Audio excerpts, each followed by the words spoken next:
दोस्तों, आज हम बात करेंगे ट्रैक्टर की स्टीयरिंग के बारे में। पहले जब ट्रैक्टर आते थे तो उनमें नॉर्मली इस तरीके की स्टीयरिंग आती थी और ये कुछ इस तरीके से काम करती है। इसमें एक आर्म लगा हुआ होता है, रॉड लगी हुई होती है और एक रॉड इधर से उधर जाती है। बहुत से ट्रैक्टरों में ये जो आर्म है डबल होते हैं, इधर भी आर्म होता है और इधर भी आर्म होता है। जैसे फोल्ड हो गया, इधर से मेसी हो गया। तो इस स्टीयरिंग में नॉर्मली क्या होता है, जब हमारे ट्रैक्टर खेती पे चलते हैं तो उनमें बहुत ज़्यादा दिक्कत होती है ड्राइवर को, और बहुत जल्दी हमें जो ड्राइवर है उनको थकान आ जाती थी, क्योंकि वैसे तो खेती में स्टीयरिंग बहुत ज़्यादा टाइट करती है। अगर रोड पर चलता है तो उसमें इतनी दिक्कत नहीं आती है, पर ज़्यादातर ट्रैक्टर खेत में ही चलते हैं। तो फिर कंपनियों ने क्या करा, पिछले कुछ सालों से इनको पावर स्टीयरिंग किया। तो फिर कंपनी ने क्या किया कि उसमें एक यहाँ यूनिट लगाई, इस जगह यहाँ यूनिट लगा दी उसमें। और पहले स्वराज में क्या होता था, स्टार्टिंग में जब पावर स्टीयरिंग आई थी तो उसमें पंप एक ही दिया था। बड़े जो ट्रैक्टर है जैसे 855 उसमें आई थी, जब इस पंप को उसने 32 लीटर वाला पंप दिया था कंपनी ने। तो उससे ही मतलब हमारा जो गियर ऑयल से ही इसको स्टीयरिंग को ऑयल मिलता था। तो वो भी सक्सेस तो थी पर उसकी लॉन्ग लाइफ नहीं थी। तो फिर कंपनियों ने क्या किया कि इसमें एक और पंप लगाया इस साइड बाहर। किसी ने जॉइंट में पंप किया, जैसे महिंद्रा में जॉइंट में पंप आता है, स्वराज ने बाहर लगाया, दो पंप कर दिए। ये हमारा हाइड्रोलिक का हो गया और ये हमारे इधर पावर स्टीयरिंग का हो गया। और बीच में उन्होंने लगाया, यहाँ जो ये जो राड आती है इसकी जगह स्वराज में सिंगल एक्टिंग जो शॉकर आता है वो वाला है। और हमारे जो सोनालिका है उनमें भी सिंगल एक्टिंग है। महिंद्रा में डबल एक्टिंग है कंपनी से, और इधर से फार्मटेक में सिंगल एक्टिंग भी है, डबल एक्टिंग भी है। तो पावर स्टीयरिंग में वैसे तो कोई दिक्कत नहीं है, पावर स्टीयरिंग करने के बाद बहुत अच्छा परफॉर्मेंस रहता है। पर उसमें भी एक कंप्लेंट थी कि जैसे हमारा ट्रैक्टर आइडल पे चल रहा है और आइडल पे जब इसकी स्टीयरिंग को चलाते हैं, आइडल पे जब स्टीयरिंग चलती है तो उसमें क्या थोड़ा हमें महसूस होता है, हल्का सा उस पर लोड आ जाता है। स्टीयरिंग पे हल्का सा लोड आ जाता है जब हमारी ट्रैक्टर है आइडल पे चलता है। जब बाकी रेस पे चलता है जब तो कोई दिक्कत नहीं है। और ज्यादातर दिक्कत कहाँ आती है, जहाँ हम ट्रैक्टर को घुमाते हैं जुताई पे, तो वहां हमें रेस कम करना पड़ती है। उस टाइम हमें स्ट्रिंग की भी कटिंग करना होती है, तो उसमें ये दिक्कत थी। और उससे जो पहले ट्रैक्टर आते थे उसमें जब एक ही पंप था उसमें और ज्यादा दिक्कत थी, क्योंकि उसी टाइम हमें हाइड्रोलिक को उठाना होता है, उसी टाइम हमारी जो स्ट्रिंग है उसको घुमाना होता है, और उसी टाइम हमारा जो ट्रैक्टर है उसकी रेस जो आइडलिंग होती है, मतलब रेस ज़्यादा नहीं होती है। तो उसमें ये प्रॉब्लम थी। दूसरी प्रॉब्लम उसमें ये थी कि जो हमारा जो शॉकर है इस जगह से यहाँ से उसकी बार बार सीलें कट जाती थी, वो भी इसमें दिक्कत थी। फिर कंपनियों ने क्या किया कि इसमें एक टैंक अलग से दे दिया, जिसमें स्टीयरिंग का जो ऑयल है 1 लीटर या 1.5 लीटर जो भी ऑयल है वो यहाँ एक टैंक बना दिया, उसमें वो ऑयल अलग से डलता है। तो अब जाके उनमें इतना मेंटेनेंस नहीं है, बिल्कुल भी मेरे हिसाब से नो मेंटेनेंस है। पर समय समय में पर हम उसका ऑयल चेंज करना होता है। वैसे वो ऑयल चेंज करा लेता है कस्टमर, क्योंकि उसमें ज़्यादा कॉस्ट भी नहीं आती है। उसके बाद कंपनी ने फिर टेक्नोलॉजी चेंज की।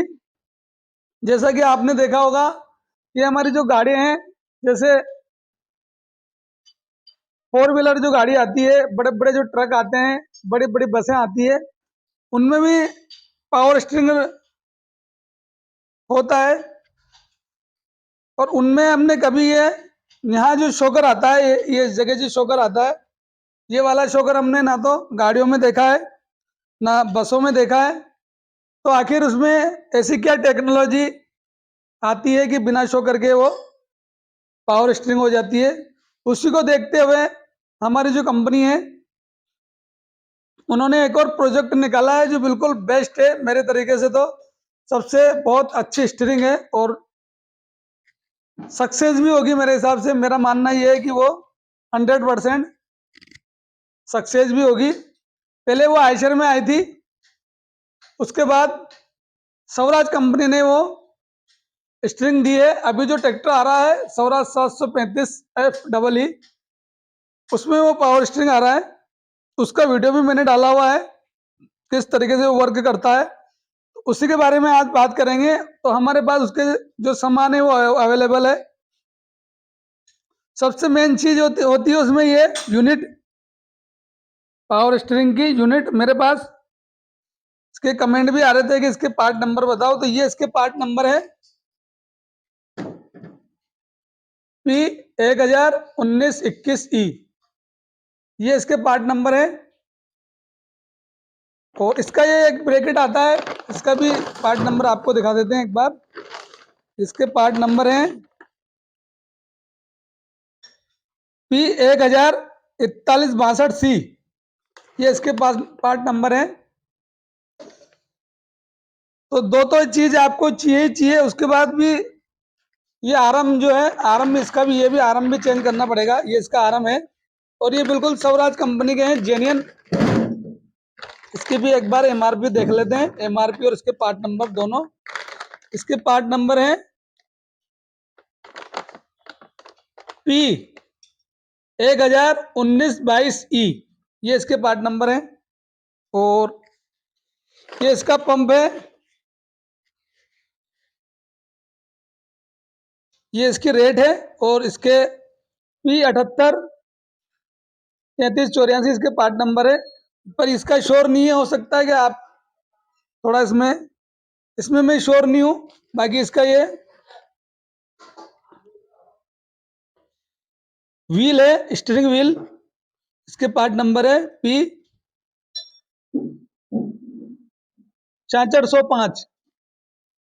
तो ये इसके एक में हमारे पास जो ऑयल टैंक है वो भी हमारे पास था, पर अभी वो शॉप पे गया। तो ये इसके पार्ट नंबर है और मेरे हिसाब से तो बहुत अच्छी स्टीयरिंग है ये, क्योंकि इसमें कंपनी ने क्या किया कि इसमें जो हमारे यहाँ शॉकर आते हैं इस जगह, उसमें इस शॉकर की जरूरत नहीं पड़ती है। जैसे अभी आपके ये कौन सा मॉडल है, ये होगा 2000 मॉडल है मेरे हिसाब से, 2000 मॉडल ट्रैक्टर होगा। तो आपको इसमें कुछ भी चेंज नहीं करना है। जब हम शॉकर वाली पावर स्टीयरिंग कराते हैं तो उसमें हमें यहाँ, अभी मैंने उसका भी वीडियो डाला हुआ है, डबल एक्टिंग शॉकर किए थे मैंने उसमें। तो उसमें हमें कुछ करना नहीं है, यहाँ से इसकी पुरानी स्ट्रिंग को बाहर निकालना है, ये आरम चेंज करना है। यहाँ एक ब्रेकेट लग जाएगा, ब्रेकेट पे हमारी जो स्ट्रिंग कसा जाएगी। उसमें ये दिक्कत आ सकती है कि इसकी जो ये प्लेट है, इसको कंपनी ने यहाँ से थोड़ा ऐसे ऊपर किया है इस तरीके से, यहाँ से इसको थोड़ा इधर डाउन किया है और यहाँ से इसको ऊपर किया। तो ये जो हमारी स्ट्रिंग है इसको इस तरीके से खड़ा किया, तो वो हम किसी और सिस्टम से भी कर सकते हैं, और नहीं तो आपको ये प्लेट भी इसकी चेंज करना पड़ सकती है। उसके बाद आपको क्या करना है, हमारा जो ये फ्रेम होता है यहाँ उसका एक ब्रेकेट आएगा, वो ब्रेकेट लग जाएगा। और अगर आप चाहो तो इसमें टाइमिंग कवर में एक पंप पहले से लगा हुआ है, आप चाहो तो इसी टाइमिंग कवर में होल करके और टाइमिंग कवर लगवा सकते हो। पर मेरा मानना तो ये है कि ये टाइमिंग कवर चेंज होना चाहिए अभी तक, क्योंकि मैंने अभी इसमें ऐसा सिस्टम किया नहीं है। मान लो अपन ये सिस्टम कर भी देते हैं तो हो सकता है वो सक्सेस नहीं हो, कुछ दिक्कत आए उसमें। तो इस टाइमिंग कवर में भी हो सकता है, अगर आपके पास लेथ वाले ऐसे हैं जो इसको बिल्कुल फिटेड, बिल्कुल जेन्युइन तरीके से फिट कर दे, तो बाकी इसमें हमें कुछ नहीं करना है, टाइमिंग कवर आपके वही काम आ जाएगा। और सेंटर पिन जो ये हमारी धड़ी है, इसमें कुछ नहीं करना है। बाकी उसमें दो पाइपें लग जाएगी, एक वहां से पाइप आएगी और एक इधर से पाइप आएगी, 3 पाइप लगेगी जो यहाँ से ऑयल टैंक से इस तरीके से उसको फिट करना है। फिट करने में भी उसमें मेरे हिसाब से कोई ज़्यादा है नहीं, उसको आप खुद भी फिट कर सकते हो। वैसे टाइमिंग कवर में ज़रूर आपको पंप में लगाने में थोड़ी दिक्कत आ सकती है, और अगर आप चाहो कि बिल्कुल मुझे टाइमिंग कवर के हाथ नहीं लगाना है, तो इस जगह भी आपका पंप सेट हो सकता है। तो दोस्तों, ये अभी मेरे पास बार बार कमेंट आ रहे थे कि आप उस यूनिट के पार्ट नंबर दो, तो ये इसीलिए मैंने वीडियो बनाया है। और बहुत अच्छी स्ट्रिंग है, आने वाले टाइम में हो सकता है सभी कंपनी इस तरीके की पावर स्ट्रिंग दे, तो बहुत अच्छी बात है। अब ये देखते हैं इसकी क्या रिजल्ट निकलते हैं, क्या क्या इसके सामने आते हैं कि ये सक्सेस होती है नहीं होती है। मेरे हिसाब से तो सक्सेस होना चाहिए, क्योंकि कंपनी की जब कोई चीज़ बनाती है तो बहुत सोच विचार के बनाती है और उसको प्रैक्टिकल भी करती है, उसी के बाद मार्केट में आती है चीज़ें।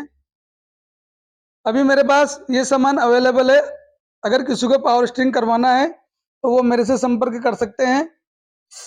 ट्रैक्टर आपको यहाँ लाना पड़ेगा, और बाकी अगर आपको सामान चाहिए तो सामान भी हम आपको अवेलेबल करवा देंगे। आप मेरे व्हाट्सएप नंबर पे कांटेक्ट कर लेना। दोस्तों, वीडियो अगर अच्छी लगी हो तो वीडियो को ज़्यादा से ज़्यादा लाइक करें, कमेंट करें और शेयर करें। और अगर आप चैनल पर नए हो तो चैनल को सब्सक्राइब करें, साथ ही बेल आइकन को भी दबा दें। उससे हम जो भी नई वीडियो बनाएंगे वो सबसे पहले आपको मिलेगी। धन्यवाद।